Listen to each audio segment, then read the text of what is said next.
Hello YouTube. Today's tutorial is going to be dealing with the C programming language. We're going to be taking a Hello World program written in C. There you can see hello.c. I'm going to print that out on the screen so you guys can see what it is. It's got the standard C input-output library, a main method, and a print statement that says Hello World. So what we're going to be using is the GCC compiler. Here you can see in my folder I only have that C file.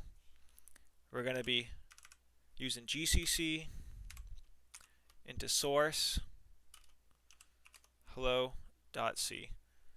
What this statement just did is it took the C program file and turned it into a S file, which is a source code file written in assembly, and it's pure assembly code that can be compiled into an object. Right now I'm going to open up both files side by side so you can see what they both look like. So on the right we have the C program right here, and on the left we have the assembly for the C program over there. Now what are we going to do with this assembly program? How are we going to run it?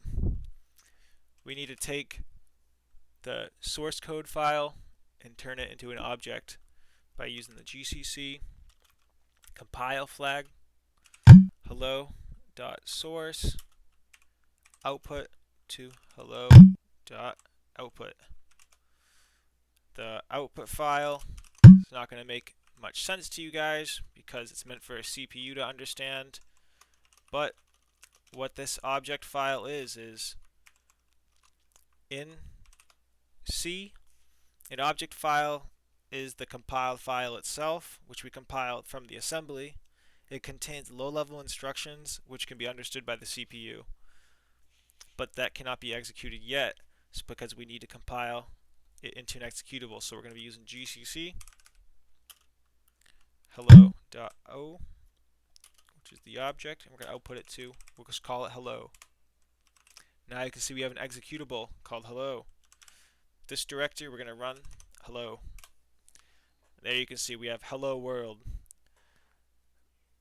From C to assembly to an object to an executable. Thank you guys for listening.